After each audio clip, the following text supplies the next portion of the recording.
Jeez Louise, you've outdone yourself again, haven't you, Ole Gunnar Knobhead? And what's that sound you can hear? Rival fans laughing uncontrollably behind our back, and not for the first time either.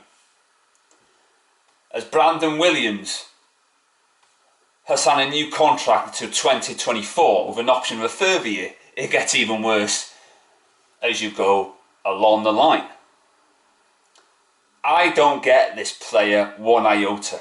This is astonishing. He is absolutely horrific. He should be rotting in the Championship or League One or League Two, because that's his level forevermore. And if he wasn't from the youth, he wouldn't be at Manchester United right now. He would be kicked to the curb and he would have been gone long ago.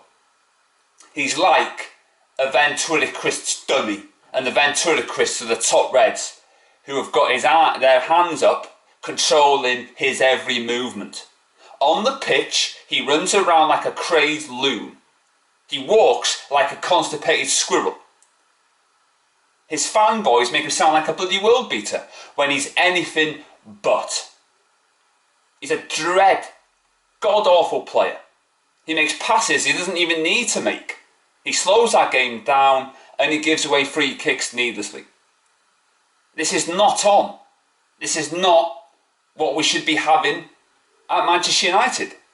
You know, we're wasting money on Jadon Sancho, or we should be putting all that money and all our eggs in one basket in getting two left backs, because that's what we need.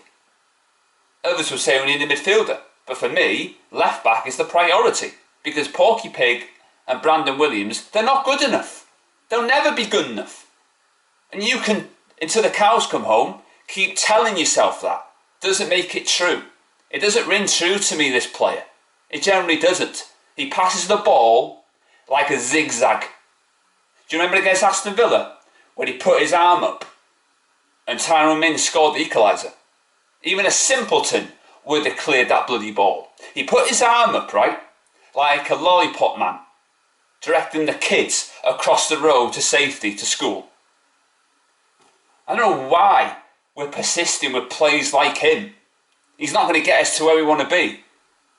We're not going to win the league or the European Cup with him. And if you think otherwise, good for you. Let's see who's going to be proved right.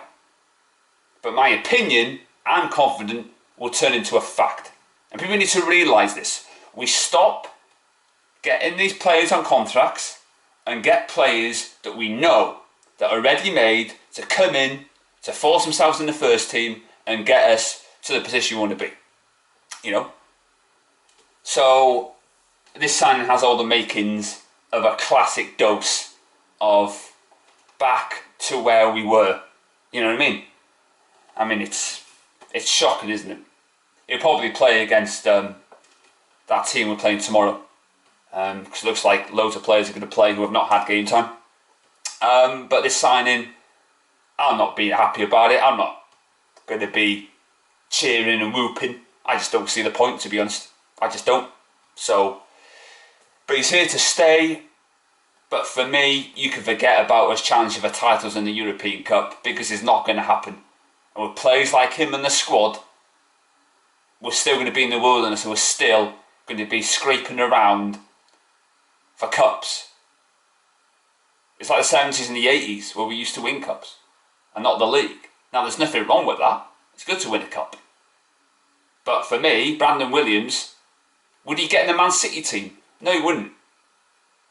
You know, would he get in the Spurs team? I don't think he would. Would he get in the Liverpool team? I hate Liverpool as much as anyone in the world. So I'll let you judge yourselves if he would get in there or not, because you know the answer from me. Would he get in the Chelsea team ahead of Azpilicueta? Not really. Not really. Don't think he would. So, yeah, there you go. He signed a new contract. But for me, I'm downbeat about it. No word of a lie. Gets worse. But things have to get worse before they get better. But so far, I don't see it.